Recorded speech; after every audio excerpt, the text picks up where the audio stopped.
लोगों को रस्म रिवाज मालूम था।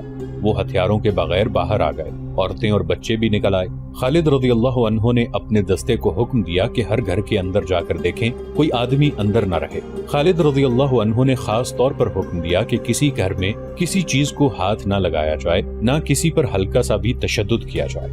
मालिक बिन नवैरा के किला नुमा मकान में खालिद रज़ियल्लाहु अन्हु खुद गए। वहाँ सामान पड़ा था। ऐसे लगता था जैसे यहाँ के रहने वाले कुछ ही देर पहले यहाँ से निकले हों। बस्ती से खालिद रज़ियल्लाहु अन्हु को इतना ही पता चला कि मालिक बिन नवैरा अपने कबीले को यह कहकर कि वो मुसलमानों के खिलाफ हथियार न उठाएं, लैला को साथ लेकर बस्ती से निकल गया था। जिन्होंने उसे जाते देखा था उन्होंने समत बताई जिधर वो गया था। मालिक घोड़े पर और लैला ऊंट पर सवार थी। खालिद रज़ियल्लाहु अन्हु ने इर्द गिर्द की बस्तियों को अपने आदमी भेज दिए और कुछ आदमी उस समत रवाना किए जिधर बताया गया था कि मालिक गया है। वो सहरा था। ऊंट और घोड़े के कदमों के निशान बड़े साफ थे। ये खालिद रज़ियल्लाहु अन्हु के आदमियों को एक बस्ती में ले गए। ये बनु तमीम की एक बस्ती थी। ए बनु तमीम, खालिद रज़ियल्लाहु अन्हु के आदमियों में से एक ने बुलंद आवाज से कहा, मालिक बिन नवैरा को और बताह का कोई और आदमी जो यहाँ छुपा हुआ हो उसे हमारे हवाले कर दें। अगर वो हमारी तलाशी पर मिले तो इस बस्ती को आग लगा दी जाएगी। जरा ही देर बाद मालिक बिन नवैरा लैला के साथ बाहर आया और अपने आप को खालिद रज़ियल्लाहु अन्हु बिन वलीद के आदमियों के हवाले कर दिया। बनु यरबो के चंद और सरकर्दा अफराद भी जो यहाँ आकर छुप गए थे बाहर आ गए। इन सबको मालिक बिन नवैरा के साथ बताह ले आए। लैला भी साथ थी। मालिक बिन नवैरा, खालिद रज़ियल्लाहु अन्हु ने मालिक को अपने सामने बुलाकर पूछा, क्या ये गलत है कि तुमने ज़कात और महसूल मदीने को भेजने की बजाय लोगों को वापस कर दिए थे? मैं अपने कबीले को ये कहकर निकला था कि मुसलमानों का मुकाबला न करना। मालिक बिन नवैरा ने जवाब दिया, और मैंने उन्हें ये भी बताया था कि मुसलमान हो जाओ और ज़कात अदा करो, और तुम खुद इसलिए रूपोश हो गए थे कि तुम इस्लाम से मुनहरिफ हो गए थे। खालिद रज़ियल्लाहु अन्हु ने कहा, और तुम मुनहरिफ ही रहना चाहते हो? तुमने अपने शेरों में लोगों से कहा था कि वो ज़कात और महसूल अदा न करें, और तुमने उन्हें कहा था कि इस्लामी हुकूमत के अहकाम की तुम खिलाफ वर्जी करोगे, जो तुमने की। हाँ वलीद के बेटे, मालिक ने कहा, मैंने खिलाफ वर्जी की, लेकिन मैं अपने कबीले से कह रहा हूँ कि अब वो खिलाफ वर्जी ना करें। और तुमने सजा की झूठी नबूवत को तस्लीम किया। खालिद रज़ियल्लाहु अन्हु ने कहा, और उसके साथ मिलकर लोगों को कत्ल किया और उन्हें लूटा, और तुमने उन लोगों का कत्लेआम किया जिन लोगों ने इस्लाम कबूल कर लिया था। मालिक ने सर हिलाकर इस जुर्म का इकरार किया। क्या तू मुझे बता सकता है कि मैं तुझे कत्ल क्यों ना करूं? खालिद रज़ियल्लाहु अन्हु ने कहा, मैं जानता हूं कि तुम्हारे खलीफा ने तुम्हें मेरे कत्ल का हुक्म नहीं दिया। मालिक बिन नवैरा ने कहा, खुदा की कसम। खालिद रज़ियल्लाहु अन्हु ने कहा, मैं तुझे जिंदा रहने का हक नहीं दे सकता। खालिद रज़ियल्लाहु अन्हु ने वो उजड़ी हुई बस्तियां देखी थीं जो मालिक बिन नवैरा और सज्जा ने उजाड़ी थी। खालिद रज़ियल्लाहु अन्हु ने मालिक बिन नवैरा की बस्ती बताह पर बिला वजह चढ़ाई नहीं की थी। उन्हें तमाम रिपोर्टें मिलती रही थीं कि इस शख्स ने इस इलाके में मुसलमानों को किस तरह तबाह बर्बाद कर दिया था। ले जाओ इसे और इसके साथियों को जो इसके साथ रूपोश थे, और इन्हें कत्ल कर दो। खालिद बिन वलीद रज़ियल्लाहु अन्हु ने हुक्म दिया। उन्हें जब ले गए तो खालिद रज़ियल्लाहु अन्हु को इत्तला दी गई कि एक बड़ी ही हसीन औरत जिसका नाम लैला है और जो मालिक बिन नवैरा की बीवी है, अपने खामिद की जिंदगी की इल्तिजा लेकर आई है। खालिद रज़ियल्लाहु अन्हु ने कहा कि उसे आने दो।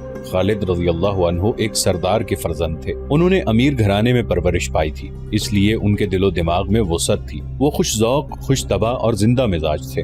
लैला जब उनके सामने आई तो खालिद रज़ियल्लाहु अन्हु ने पूछा, क्या तू अपने खामिद को मौत से बचाने आई है?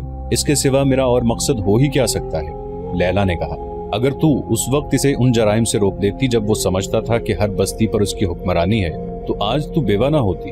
खालिद रज़ियल्लाहु अन्हु ने कहा, क्या उसने तुझे बताया नहीं था कि उसकी तलवार ने कितनी औरतों को बेवा किया है?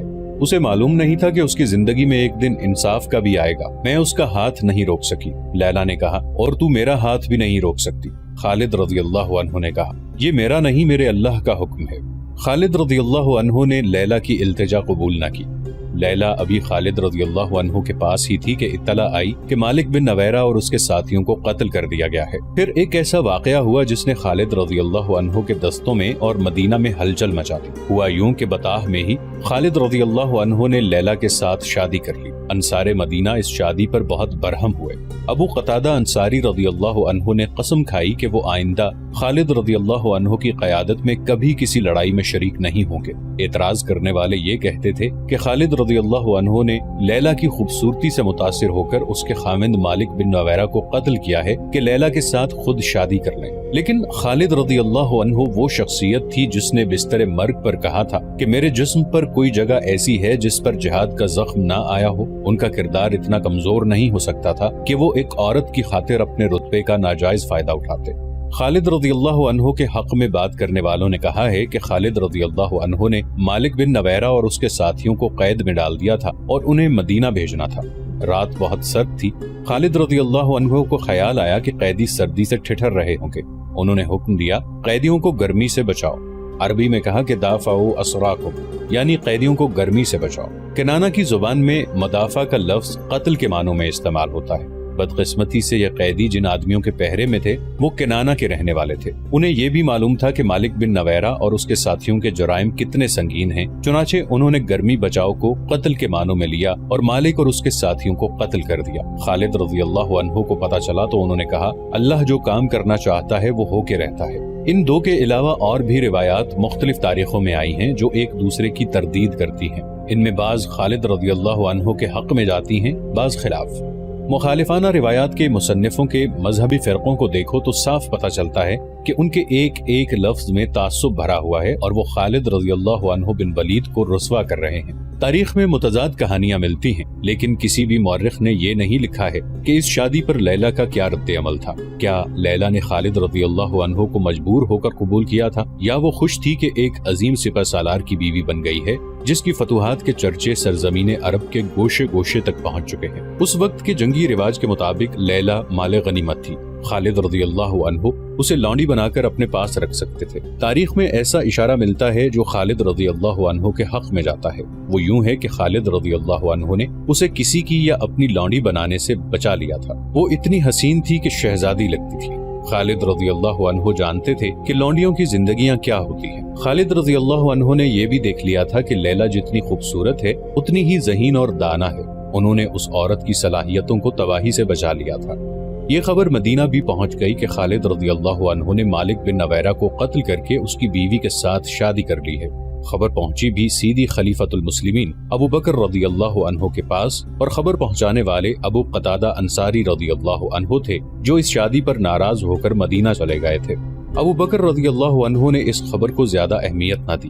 انہوں نے کہا کہ خالد رضی اللہ عنہ کو رسول اللہ صلی اللہ علیہ وآلہ وسلم نے سیف اللہ کا خطاب دیا تھا، ان کے خلاف وہ کوئی کارروائی نہیں کریں گے۔ خالد رضی اللہ عنہ نے کسی زندہ آدمی کی بیوی کو ورغلا کر اپنی بیوی نہیں بنایا۔ ابو قتادہ انصاری خلیفۃ المسلمین رضی اللہ عنہ کے جواب سے مطمئن نہ ہوئے۔ وہ عمر رضی اللہ عنہ کے پاس چلے گئے اور انہیں ایسے انداز سے لیلہ کی خالد رضی اللہ عنہ کے ساتھ شادی کی خبر سنائی جیسے خالد رضی اللہ عنہ عیاش انسان ہوں اور ان کی عیش پرستی ان کے فرائض پر اثر انداز ہو رہی ہو۔ عمر رضی اللہ عنہ غصے میں آ گئے اور ابو قتادہ رضی اللہ عنہ کو ساتھ لے کر ابو بکر رضی اللہ عنہ کے پاس پہنچے۔ خلیفۃ المسلمین عمر رضی اللہ عنہ نے ابو بکر رضی اللہ عنہ سے کہا خالد کا جرم معمولی نہیں، وہ کیسے ثابت کر سکتا ہے کہ بنو یربو کے سردار مالک بن نویرہ کا قتل جائز تھا؟ مگر تم چاہتے کیا ہو عمر؟ ابو بکر رضی اللہ عنہ نے پوچھا۔ خالد کی معزولی، عمر رضی اللہ عنہ نے کہا۔ صرف معزولی نہیں، خالد کو گرفتار کر کے یہاں لایا جائے اور اسے سزا دی جائے۔ عمر ابو بکر رضی اللہ عنہ نے کہا میں اتنا مان لیتا ہوں کہ خالد سے غلطی ہوئی ہے، لیکن یہ غلطی اتنی سنگین نہیں کہ اسے معزول بھی کیا جائے اور سزا بھی دی جائے۔ عمر رضی اللہ عنہ ابو بکر رضی اللہ عنہ کے پیچھے پڑے رہے۔ دراصل عمر رضی اللہ عنہ انتہا درجے کے انصاف پسند اور ڈسپلن کی پابندی میں بہت سخت تھے۔ وہ نہیں چاہتے تھے کہ سالاروں میں کوئی غلط حرکت رواج پا جائے۔ نہیں عمر، ابو بکر رضی اللہ عنہ نے کہا میں اس شمشیر کو نیام میں نہیں ڈال سکتا جسے اللہ نے کافروں پر مسلط کیا ہو۔ عمر رضی اللہ عنہ مطمئن نہ ہوئے۔ ابو بکر رضی اللہ عنہ عمر رضی اللہ عنہ کو بھی ناراض نہیں کرنا چاہتے تھے۔ انہوں نے خالد رضی اللہ عنہ کو مدینہ بلوا لیا۔ خالد رضی اللہ عنہ بڑی ہی مسافت طے کر کے بہت دنوں بعد مدینہ پہنچے اور سب سے پہلے مسجد نبوی صلی اللہ علیہ وآلہ وسلم میں گئے۔ انہوں نے اپنے امامے میں ایک تیر اڑس رکھا تھا۔ عمر رضی اللہ عنہ مسجد میں موجود تھے۔ خالد رضی اللہ عنہ کو دیکھ کر عمر رضی اللہ عنہ طیش میں آ گئے۔ وہ اٹھے، خالد رضی اللہ عنہ کے امامے سے تیر کھینچ کر نکالا اور اسے توڑ کر پھینک دیا۔ تم نے ایک مسلمان کو قتل کیا ہے، عمر رضی اللہ عنہ نے غصے سے کہا، اور اس کی بیوہ کو اپنی بیوی بنا لیا ہے۔ تم سنگسار کر دینے کے قابل ہو۔ خالد رضی اللہ عنہ ڈسپلن کے پابند تھے۔ وہ چپ رہے۔ انہوں نے عمر رضی اللہ عنہ کے غصے کو قبول کر لیا۔ سو وہ خاموشی سے مسجد سے نکل آئے اور خلیفۃ المسلمین ابو بکر رضی اللہ عنہ کے ہاں چلے گئے۔ انہیں ابو بکر رضی اللہ عنہ ہی نے جواب طلبی کے لیے بلایا تھا۔ ابو بکر رضی اللہ عنہ کے کہنے پر خالد رضی اللہ عنہ نے مالک بن نویرہ کے تمام جرائم سنائے اور ثابت کیا کہ وہ مسلمان نہیں بلکہ مسلمانوں کا دشمن تھا۔ ابو بکر رضی اللہ عنہ خالد رضی اللہ عنہ سے بہت خفا ہوئے اور انہیں تنبیہ کی کہ آئندہ ایسی کوئی حرکت نہ کریں جو دوسرے سالاروں میں غلط رواج کا باعث بنے۔ ابو بکر رضی اللہ عنہ نے طبری اور ہیکل کے مطابق فیصلہ سنایا کہ مفتوحہ قبیلے کی کسی عورت کے ساتھ شادی کر لینا اور عدت کا عرصہ پورا نہ کرنا عربوں کے رواج کے عین مطابق ہے۔ اس عورت کو آخر لونڈی بننا تھا، یہ اس کے آقا کی مرضی ہے کہ اسے لونڈی بنائے یا اسے نکاح میں لے لے۔ ابو بکر رضی اللہ عنہ نے اپنے فیصلے میں کہا کہ اس وقت مسلمان ہر طرف سے خطروں میں گرے ہوئے ہیں، قبیلے باغی ہوتے جا رہے ہیں، اپنے پاس نفری بہت تھوڑی ہے۔ ان حالات میں اگر کوئی سالار دشمن کے کسی سردار کو غلطی سے قتل کرا دیتا ہے تو یہ سنگین جرم نہیں۔ عمر رضی اللہ عنہ کو خلیفۃ المسلمین ابو بکر رضی اللہ عنہ نے یہ کہہ کر ٹھنڈا کیا کہ اسلام کا ایک بہت بڑا دشمن مسلمہ بن حنیفہ نے نبوت کا دعویٰ کر رکھا ہے، جنگی طاقت بن گیا ہے، اس کے پاس کم و بیش 40,000 نفری کا لشکر ہے اور اکرمہ بن ابو جہل اس سے شکست کھا چکے ہیں۔ اب سب کی نظریں خالد رضی اللہ عنہ کی طرف اٹھ رہی ہیں۔ اگر مسلمہ کو شکست نہ دی گئی تو اسلام مدینے میں ہی رہ جائے گا۔ اس کامیابی کے لیے صرف خالد رضی اللہ عنہ موزوں ہیں۔ عمر رضی اللہ عنہ خاموش رہے، انہیں بھی ان خطروں کا احساس تھا۔ ابو بکر رضی اللہ عنہ نے خالد رضی اللہ عنہ کو حکم دیا تھا کہ فوراً بطاح جائیں اور وہاں سے یمامہ پر چڑھائی کر کے اس فتنے کو ختم کر دیں۔ خالد رضی اللہ عنہ ایک بہت ہی بڑی خطرناک جنگ لڑنے کے لیے روانہ ہو گئے۔ دسمبر 632 عیسوی شوال 11 ہجری کے تیسرے ہفتے میں خالد رضی اللہ عنہ بن ولید نے 13,000 مجاہدین سے مرتدین کے 40,000 سے زائد لشکر کے خلاف یمامہ کے مقام پر وہ جنگ لڑی جسے اسلام کی پہلی خونریز جنگ کہا جاتا ہے۔ اس جنگ کا آخری مارکہ ایک وسیع باغ حدیقۃ الرحمن میں لڑا گیا تھا۔ وہاں دونوں طرف اس قدر جانی نقصان ہوا تھا کہ حدیقۃ الرحمن کو لوگ حدیقۃ الموت یعنی موت کا باغ کہنے لگے۔ آج تک اسے حدیقۃ الموت کہا جاتا ہے۔ اس وقت خالد رضی اللہ عنہ مدینہ میں تھے۔ انہیں خلیفۃ المسلمین ابو بکر رضی اللہ عنہ نے عمر رضی اللہ عنہ کی اس شکایت پر جواب طلبی کے لیے مدینہ بلایا تھا کہ انہوں نے مالک بن نویرہ کو قتل کرا کے اس کی بیوی لیلہ کے ساتھ شادی کر لی تھی۔ ابو بکر رضی اللہ عنہ نے ان حالات کو دیکھتے ہوئے جن میں اسلام گھر گیا تھا، خالد رضی اللہ عنہ کے حق میں فیصلہ دیا اور خالد رضی اللہ عنہ کو واپس بطاح جانے اور یمامہ کے مسلمہ کذاب کے فتنے کو ختم کرنے کا حکم دیا تھا۔ مسلمہ کذاب کے متعلق بتایا جا چکا ہے کہ اس نے نبوت کا دعویٰ کر رکھا تھا۔ اس کے پیروکاروں کی تعداد اتنی زیادہ ہو گئی تھی کہ اس کا لشکر مسلمانوں کے لیے خطرہ بن گیا تھا۔ اس وقت تک مسلمان ایک طاقت بن چکے تھے لیکن مسلمہ کی طاقت بڑھتی جا رہی تھی۔ یہ مدینہ کے لیے بھی خطرہ تھا اور اسلام کے لیے بھی۔ مدینہ سلطنت اسلامیہ کا مرکز تھا۔ خالد رضی اللہ عنہ کا لشکر بطاح میں تھا۔ وہیں انہوں نے مالک بن نویرہ کو سزائے موت دی اور اس کی بیوی لیلہ کے ساتھ شادی کی تھی، لیکن لیلہ وہیں تھی۔ خالد رضی اللہ عنہ بطاح کو روانہ ہو گئے۔ انہیں معلوم تھا کہ ان کے پرانے ساتھی سالار اکرمہ رضی اللہ عنہ اسی علاقے میں اپنے لشکر کے ساتھ موجود ہیں اور مسلمہ کے خلاف مدد کو پہنچیں گے۔ اکرمہ رضی اللہ عنہ بن ابو جہل ان 11 سالاروں میں سے تھے جنہیں خلیفۃ المسلمین رضی اللہ عنہ نے مختلف علاقوں میں مرتد اور باغی قبائل کی سرکوبی کے لیے بھیجا تھا۔ دوسرے قبیلے اتنے طاقتور نہیں تھے جتنا مسلمہ کا قبیلہ بنو حنیفہ تھا، اس لیے اس علاقے میں اکرمہ رضی اللہ عنہ کو بھیجا گیا۔ ان کے پیچھے پیچھے ایک اور سالار شرجیل رضی اللہ عنہ بن حسنہ کو بھیج دیا گیا۔ خلیفہ ابو بکر رضی اللہ عنہ نے شرجیل رضی اللہ عنہ کو یہ حکم دیا تھا کہ وہ اکرمہ رضی اللہ عنہ کو مدد دیں گے۔ اکرمہ یمامہ کی طرف جا رہے تھے۔ یہ 2-2.5 مہینے پہلے کی بات ہے۔ اس وقت خالد رضی اللہ عنہ طلیحہ سے نبردآزما تھے۔ انہوں نے طلیحہ کو بہت بری شکست دی تھی۔ یہ خبر اکرمہ رضی اللہ عنہ تک پہنچی تو وہ جوش میں آ گئے۔ انہوں نے ابھی کسی قبیلے کے خلاف جنگی کارروائی نہیں کی تھی۔ کچھ دنوں بعد اکرمہ رضی اللہ عنہ کو خبر ملی کہ خالد رضی اللہ عنہ نے سلمہ کے طاقتور لشکر کو شکست دی ہے۔ مورخ لکھتے ہیں کہ اکرمہ رضی اللہ عنہ پر انسانی فطرت کی ایک کمزوری غالب آ گئی۔ انہوں نے اپنے ساتھی سالاروں سے کہا کہ خالد فتح پہ فتح حاصل کرتے جا رہے ہیں اور انہیں بھی لڑنے کا موقع بھی نہیں ملا۔ خالد رضی اللہ عنہ اور اکرمہ رضی اللہ عنہ اسلام قبول کرنے سے پہلے کے ساتھی اور ایک جیسے جنگجو اور میدان جنگ کے ایک جیسے قائد تھے۔ کیوں نہ ہم ایسی فتح حاصل کریں جس کے سامنے خالد کی تمام فتوحات کی اہمیت ختم ہو جائے۔ اکرمہ رضی اللہ عنہ نے اپنے ماتحت سالاروں سے کہا، مجھے اطلاع مل چکی ہے کہ شرجیل بن حسنہ ہماری مدد کو آ رہا ہے۔ मालूम नहीं वो कब तक पहुंचे। मैं ज्यादा देर इंतजार नहीं कर सकता, मैं मुसैलमा पर हमला कर दूंगा। मुसैलमा मामूली अक्लो ज़हानत का आदमी नहीं था। उसे मालूम था कि मुसलमान उसकी नबूवत को बर्दाश्त नहीं कर रहे और किसी भी रोज इस्लामी लश्कर उस पर हमला कर देगा। उसने अपने इलाके के दिफा का बंदोबस्त कर रखा था, जिसमें देखभाल और जासूसी का इंतजाम भी शामिल था। अकरमा रज़ियल्लाहु अन्हु सोचे समझे बगैर बढ़ते गए और यमामा के करीब पहुंच गए। वो चूंकि जज्बात से मगलूब होकर जा रहे थे, इसलिए एहतियात न कर सके कि दुश्मन देख रहा होगा। उन्हें मुसैलमा के जासूसों ने देख लिया और मुसैलमा को इत्तला दी। एक और इलाके में जहां ऊंचे टीले और टीकरियां थी, अकरमा रज़ियल्लाहु अन्हु को मुसैलमा के कुछ आदमी दिखाई दिए। अकरमा रज़ियल्लाहु अन्हु ने उन पर हमला कर दिया, मगर ये मुसैलमा का बिछाया हुआ जाल था। मुसैलमा ने वहां खासा लश्कर छुपा रखा था, जिसने दाएं बाएं से अकरमा रज़ियल्लाहु अन्हु के लश्कर पर हमला कर दिया। अकरमा रज़ियल्लाहु अन्हु इस गैर मुतवक्के सूरत हाल में संभल न सके। मुसैलमा के लश्कर ने उन्हें संभलने ही न दिया। अकरमा रज़ियल्लाहु अन्हु के साथ नामी गिरामी और तजर्बाकार सालार और कमानदार थे, लेकिन मैदान दुश्मन के हाथ था। उसने मुसलमानों की कोई चाल कामयाब न होने दी। अकरमा रज़ियल्लाहु अन्हु को नुकसान उठाकर पसपा होना पड़ा। अकरमा रज़ियल्लाहु अन्हु अपनी इस शिकस्त को छुपा नहीं सकते थे। छुपा लेते तो लश्कर में से कोई मदीना इत्तला भेज देता।